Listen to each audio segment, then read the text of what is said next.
SVN Murthy from Amalapuram.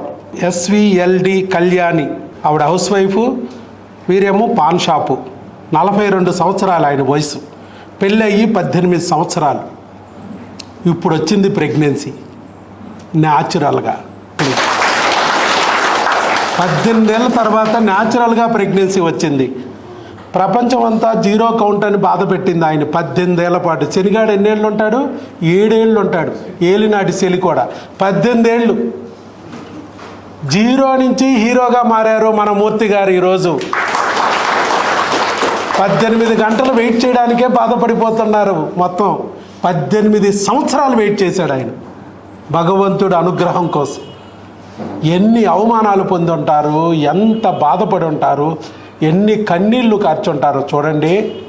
కానీ భగవంతుడిని వదలకోకుండా నిలబడినందుకు ఎన్ని రోజుల్లో వచ్చిందండి ప్రెగ్నెన్సీ మన దగ్గర? 45 days. 45 డేస్లో వచ్చింది ప్రెగ్నెన్సీ. 18 సంవత్సరాల నుంచి రాని ప్రెగ్నెన్సీ, జీరో కౌంట్ ఉన్న రాని ప్రెగ్నెన్సీ, అలాగే 42 ఇయర్స్ అయినా కూడా రాని ప్రెగ్నెన్సీ 45 డేస్లో న్యాచురల్గా మందులతో తెప్పించారు doctor YS Babu. Magic formula. అవునా కదా? Magic formula. మ్యాజిక్ చేసిందిగా జీవితంలో. ఇది దేవుడు మిరకిల్ చేశాడు. అది అలా. మరి వారి యొక్క అనుభవాలు విందామండి. వాళ్ళకి ఏం జరిగింది, అసలు ఇన్ని సంవత్సరాల పాటు భగవంతుడు ఎందుకు ఇన్ని పరీక్షలు పెట్టాడు, మరి ఇప్పుడు ఎందుకు అంత తొందరగా ఇచ్చేశాడు, నా గురించి ఎలా తెలిసింది, అసలు ఎలా చెప్పి భగవంతుడు అమలాపురం నుంచి విజయవాడ వరకు నా దగ్గరికి తీసుకొచ్చారు, ఈ విషయాలన్నీ వారి నోటి ద్వారా విందాం. చెప్పండి మూర్తి గారు, అసలు నా గురించి ఎలా తెలిసింది మీకు? యూట్యూబ్లో చూస్తారు. మీరు వీళ్ళందరికీ హీరో. సినిమాల్లో హీరోలు వేస్ట్, మీరు రియల్ హీరో. అది మీలాగా ఎంతోమంది బాధపడుతూ ఉండుంటారు. అలాంటి వాళ్ళకి మీరు ఒక రోల్ మోడల్ అవుతారు, ఒక ఇన్స్పైరింగ్ మోటివేషనల్ పర్సన్ అవుతారు. అలాంటప్పుడు ఎలా చెప్పాలి? ఎనర్జెటిక్గా చెప్పాలి. ఒక 5 సంవత్సరాలు అసలు చేసిన తర్వాత మళ్ళీ ఒక 5 సంవత్సరాలు కంటిన్యూగా మందులు వాడేవాడిని. మరి వేరు డాక్టర్ల దగ్గర వాడేవాడిని. ఒక్కో డాక్టర్ దగ్గర ఎన్ని నెలలు వాడేవాళ్ళు? కంటిన్యూగా 2 years అండి. ఒక్కొక్కరి దగ్గర చాలా టైం ఇచ్చారు డాక్టర్లు. టైం ఇచ్చారు, సరిపోయినంత సమయం ఇచ్చారు. ఓకే. అందరూ వాడిన తర్వాత ఇంకా ఫైనల్గా IVF కూడా చేయించామండి. మొత్తానికి వాళ్ళందరూ చెప్పారు IVFలు అన్నారు. IVFలు కూడా చేయించారు. IVF చేసిన రాని ప్రెగ్నెన్సీ ఇక్కడ ఎలా వచ్చిందండి? మందులతో వచ్చింది. మ్యాజిక్ అదే మందులు. సో వారు మందులు వాడుకుంటున్నారండి. మన దగ్గర ప్రెగ్నెన్సీ వచ్చింది.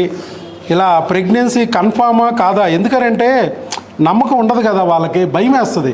అమ్మో నిజమేనా ప్రెగ్నెన్సీ కన్ఫామ్ అయిందా లేదా అనే భయం వేస్తుంది.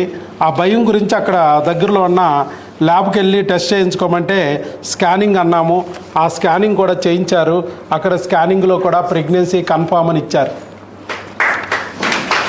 అంటే ట్యూబుల్లో రాలేదు, గర్భసంచిలో వచ్చింది ప్రెగ్నెన్సీ అని ఇచ్చారు. అది ఇంకా వచ్చిన ప్రెగ్నెన్సీ ఆవిడకి ఏమని చెప్పారంటే అప్పుడు PCOD ఏదో ఉందన్నారండి. ఓవరీస్లో మల్టిపుల్ స్మాల్ పెరిఫరల్ పాలికిల్స్ ఉన్నాయి, PCOD ఉంది. రైట్ ఓవరీ అయితే ఎన్లార్జ్ అయింది, ఉబ్బు ఉందన్నారు రైట్ ఓవరీ. అట్లాగే మీకు అప్పుడు ఎజూస్పెర్మియా అని చెప్పారు. కానీ కణాలు ఇవన్నీ వాడి చక్కగా మన మందులతో ప్రెగ్నెన్సీ తెచ్చుకున్నారు న్యాచురల్గా. Okay, right. మరి ఇంకా ఏంటి సార్, దేవుడు అనేవాడు మరి ప్రెగ్నెన్సీ నిలబెట్టడానికి ఇక్కడ మందులు వాడుకోమని భగవంతుడు మరి మీ దగ్గరికి ఇక్కడికి పంపించాడు. దారి చూపించాడు. అర్థమైంది కదా?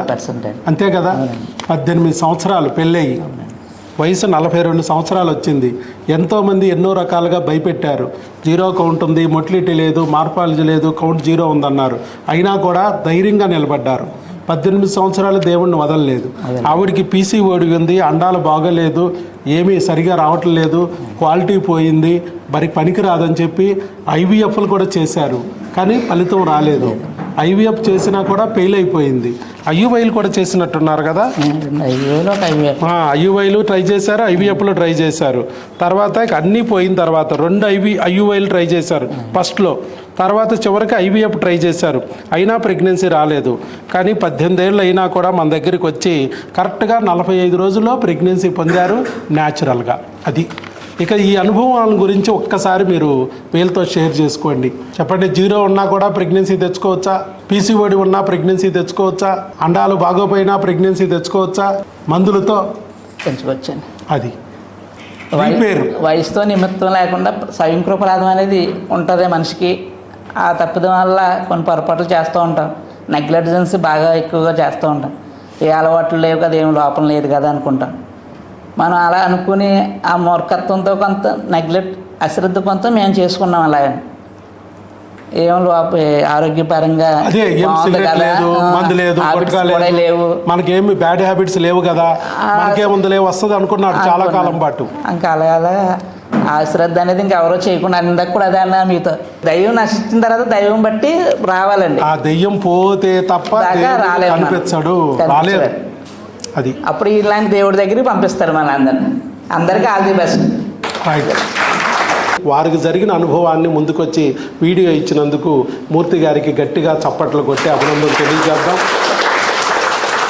ఎందుకంటే వారి ఏ దేవుడైతే భగవంతుడైతే వాళ్ళ కష్టాలను అర్థం చేసుకుని ఇక్కడ తీసుకొచ్చి బిడ్డనిచ్చి మళ్ళీ అదే దేవుడు ఆ బిడ్డ వెనకాల రక్షణగా నిలబడి ఆ బిడ్డని వాళ్ళ చేతిలోకి వచ్చేటట్టు చూడాలని, అలాగే వారిని మాతృదేవత పితృదేవతగా చేయాలని మనస్ఫూర్తిగా దీవిద్దాం మనం చప్పట్లతో.